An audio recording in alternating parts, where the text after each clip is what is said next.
ইতিহাস শেষ পর্যন্ত আসলে কাদের মনে রাখে, বীর নাকি বিজয়ী? ফিলোসফি নিয়ে আজকাল কেউ মাথা ঘামায় না, তবে এই মুহূর্তে পৃথিবীতে এটাই সবচেয়ে গুরুত্বপূর্ণ প্রশ্ন। ফিলোসফির বই নিয়ে সবাই নাড়াচাড়া করছে, কারণ নোবেল শান্তি পুরস্কারের জন্য ডোনাল্ড ট্রাম্পের নাম প্রস্তাব করা হয়েছে।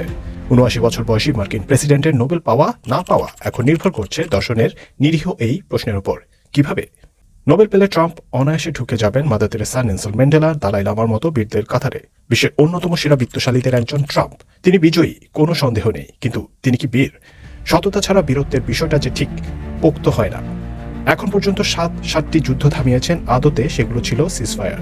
মিডিয়ার মনোযোগ কিছুটা সরতেই আবার শুরু হয়েছে নিধনযজ্ঞ। কিন্তু আসল কাজটা কি হয়েছে? সবচেয়ে ক্ষমতাধর মানব হিসেবে কি মানুষের মৃত্যুর ঢল বন্ধ করতে পেরেছেন? যদি না পারেন, তবে ট্রাম্পকে কিভাবে সৎ বলা যায়? সৎ না হলে কিসের বীর? বীর না হলে ম্যান্ডেলা আর দালাই লামার মাঝখানটায় তিনি কিভাবে ঢুকবেন? সমস্যার সমাধান আপাতত গায়ের জোরেই করতে চেয়েছেন ট্রাম্প। নরওয়ের ফাইন্যান্স মিনিস্টারকে দিয়ে হালকা চাপ দেওয়া হয়েছে ৫ সদস্যযুক্ত নোবেল কমিটির উপর। ট্রাম্প বীর না বিজয়ী, এটা এই মুহূর্তে অসম্ভব একটা প্যারাডক্সের মতো। কিন্তু ওরা ৫ জন হয়তো প্রকৃত বীরের তকমা পেয়ে যাবেন, সত্য বলার সাহসটা হারিয়ে না ফেললে।